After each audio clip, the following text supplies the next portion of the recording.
താൻ പിന്തുടരുന്നത് സംശുദ്ധ രാഷ്ട്രീയമാണെന്നും നഗരസഭാ ചെയർമാൻ പദവി പണമുണ്ടാക്കാനുള്ള ഉപാധിയായി കണ്ടിട്ടില്ലെന്നും മുജീബ് കാടേരി. ഔദ്യോഗിക വാഹനം ദുരുപയോഗവുമായി ബന്ധപ്പെട്ട് ആരോപണങ്ങൾക്ക് നഗരസഭാ കൗൺസിൽ യോഗത്തിൽ മറുപടി നൽകുകയായിരുന്നു അദ്ദേഹം.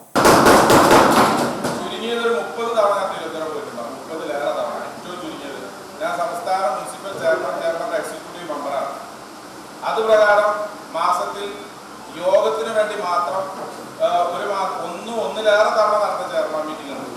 തിരുവനന്തപുരത്ത് എണ്ണമറ്റ തവണ മലപ്പുറം മുനിസിപ്പാലിറ്റിയുടെ വിഷയങ്ങൾക്ക് നിരന്തരമായി ഞാൻ യാത്ര ചെയ്തിട്ടുണ്ട്, പോയിട്ടുണ്ട്. പൂനെയിൽ പോയിട്ടുണ്ട്, ബാംഗ്ലൂരിൽ പോയിട്ടുണ്ട്, ഹൈദരാബാദിൽ പോയിട്ടുണ്ട്. ഒക്കെ സംസ്ഥാനത്തെ ഡെലിഗേറ്റ്സിന്റെ ഒരു അംഗമാണ് ഞാൻ. സംസ്ഥാനത്തിൽ പുറത്തു പോകണമെങ്കിൽ ഇത്ര റുപ്യ TND വാങ്ങാം ചെയർമാന് യാത്രാപത്ത് എത്ര വാങ്ങാം, കിലോമീറ്റർ എത്ര വാങ്ങാം. ഇവിടെ സെക്ഷൻ ക്ലർക്ക് ഉണ്ടാവും, നിങ്ങൾക്ക് ആർക്ക് വേണമെങ്കിലും ഇതാക്കാം. പത്രക്കാർ ശ്രദ്ധിക്കണം, ഈ സെക്കൻഡ് വരെ ഒറ്റ രൂപ എണ്ണക്കോ അകത്തിലോ വാങ്ങാത്തൊരു ചെയർമാനാണ്. ആദ്യത്തെ കാര്യം പറയാം.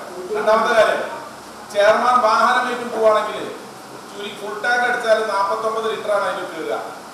ഏറ്റവും ചുരുങ്ങിയ 3500 റുപ്യക്ക് സ്വന്തം പോക്കറ്റിൽ നിന്ന് എണ്ണടിച്ചിട്ട് ഏറ്റവും ചുരുങ്ങിയത് 20 തവണ ഞാൻ പോയിട്ടുണ്ടാവും. തിരിച്ചു വന്നിട്ട് ഇന്നേ വരെ ഒരു ബില്ല് ക്ലെയിം ചെയ്യാത്ത ഒരേ ഒരു ചെയർമാൻ ഞാനാണ്.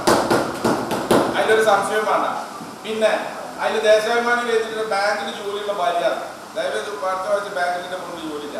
മദ്രസയ്ക്ക് ആക്കാം, 2 കുട്ടികൾ മദ്രസയിൽ പോകുന്നില്ല, സ്കൂളിലാണ്.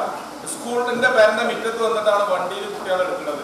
എന്റെ വീട്ടിന്റെ മുറ്റത്താണ് ആ സ്കൂൾ ബസ് വരുന്നത് ഡെയിലി. പിന്നെ ഒരുത്തനൊരു സാമൂഹ്യ ദ്രോഹി സ്ഥിരമായിട്ട് അത് വാർത്ത ഓർജിന്റെ പിന്നിൽ നടക്കുക എന്നുള്ളത് കവിഞ്ഞ് ഞാൻ വെല്ലുവിളിക്കാം. നിങ്ങളെ മാത്രം ഒരു സമിതിന് വെക്കാം. പൈസന്റെ ഏതെങ്കിലും ടയർ മാറ്റലൊക്കെ സാധാരണ ചെയർമാൻ അതിൽ ടയർ മാറ്റി വെച്ചിട്ടുണ്ട്. ഈ ചെയർമാൻ ആയതിനു ശേഷം 1 or 2 തവണ ടയർ മാറിയില്ലായി. മാത്രമല്ല ആ വണ്ടി ടീച്ചറെ കാലത്തെത്തിയ വണ്ടിയാണ്. ഇപ്പൊ 3.5 കൊല്ലായി, 4.25 കൊല്ലായി. 1 ലക്ഷം കിലോമീറ്റർ പോലും ഓടാത്ത കേരളത്തിൽ ഒരേ ഒരു ചെയർമാൻ ആവുകയാണ്. എന്റെ വണ്ടിന്റെ പേഴ്സണൽ വണ്ടി 2,40,000 കിലോമീറ്റർ ഓടിയിട്ടുണ്ട്. 2,40,000 കിലോമീറ്റർ. അപ്പൊ അതാണെങ്കിൽ അതൊരു വസ്തുതാപരമായ പരിശോധന വേണം. അതൊരു വാർത്തമ്മ തീരേണ്ട സംഗതിയല്ല. ഓരോന്ന് എത്ര രൂപ ഇയാൾ വാങ്ങി, എത്ര രൂപ ഇയാൾ എണ്ണടിച്ച പൈസ വാങ്ങി, എത്ര തവണ ഇയാൾ ടയർ മാറ്റി, എത്ര തവണ ഈ ഇതിന്റെ പുറത്ത് മെയിൻ്റനൻസ് നടത്തി. ഒറ്റ റുപ്യന്റെ മെയിൻ്റനൻസ് പൈസ മുനിസിപ്പാലിറ്റിന്റെ ചെയർമാൻ എന്നുള്ള ഞാൻ വാങ്ങി ക്ലെയിം ആയിട്ട് തിരിച്ചെടുത്തിട്ടുണ്ടാവില്ല. പദവിയിൽ എത്തി 3.5 വർഷം കഴിഞ്ഞിട്ടും ഇതുവരെ 1 രൂപ പോലും TA ഇനത്തിൽ വാങ്ങിയിട്ടില്ല. 30-ലധികം തവണ തിരുവനന്തപുരത്തും പൂനെ, ബാംഗ്ലൂർ, ഹൈദരാബാദ് തുടങ്ങിയ ഇടങ്ങളിൽ എല്ലാം ഔദ്യോഗിക ആവശ്യങ്ങൾക്കായി പോയിട്ടുണ്ട്. എന്നാൽ യാത്രാപത്തിയായി നയാ പൈസ ഇതുവരെ കൈപ്പറ്റിയിട്ടില്ല. ഇക്കാര്യം രേഖകൾ പരിശോധിച്ചാൽ ആർക്കും വ്യക്തമാകും.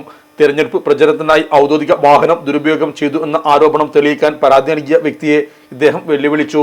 ഭാര്യയ്ക്ക് ബാങ്ക് ജോലി ഉണ്ടെന്നും കുട്ടികൾ മദ്രസയിൽ പോകുന്നത് ഔദ്യോഗിക വാഹനത്തിലാണെന്നുമുള്ള ആരോപണത്തെ തള്ളിയ മുജീബ് കാടേരി തന്റെ ഭാര്യയ്ക്ക് ജോലിയുള്ള ബാങ്ക് ഏതാണെന്ന് അറിയാൻ ആഗ്രഹമുണ്ടെന്നും മതപഠനം കൂടി നടത്തുന്ന സ്കൂളിലേക്ക് രാവിലെ വീട്ടുമുറ്റത്തുന്ന സ്കൂൾ ബസ്സിൽ പോകുന്ന തന്റെ കുട്ടികൾ എപ്പോഴാണ് ഔദ്യോഗിക വാഹനം അതിനായി ഉപയോഗിച്ചതെന്ന് പരാതിക്കാരൻ വ്യക്തമാക്കണമെന്നും പറഞ്ഞു. ചെയർമാന്റെ വാഹനം പാർട്ടിക്കാരാണ് ഉപയോഗിക്കുന്നതെന്ന ആരോപണത്തെയും തള്ളിയ ഇദ്ദേഹം സ്വന്തമായി ഡ്രൈവറെ വെക്കാമായിരുന്നിട്ടും ചെലവ് ചുരുക്കാൻ നഗരസഭയിലെ താൽക്കാലിക ജീവനക്കാർക്ക് ഡ്രൈവറുടെ അധിക ചുമതല നൽകിയാണ് തന്റെ വാഹനം സഞ്ചരിക്കുന്നതെന്നും പറഞ്ഞു. ഈ സംബന്ധിച്ച് മാധ്യമങ്ങളിൽ വന്ന വാർത്ത വസ്തുതാ വിരുദ്ധമാണെന്നും ഏത് വിധേയനുമുള്ള അന്വേഷണത്തിനും തയ്യാറാണെന്നും വിവരാവകാശത്തിന്റെ മറവിൽ പരാതി നൽകിയ വ്യക്തിയെ നുണ പരിശോധനയ്ക്ക് വിധേയമാക്കണമെന്നും മുജീബ് കാടേരി പറഞ്ഞു. Sahara Golden Diamonds, Kottappadi, Malappuram. Phone 9744 912 916.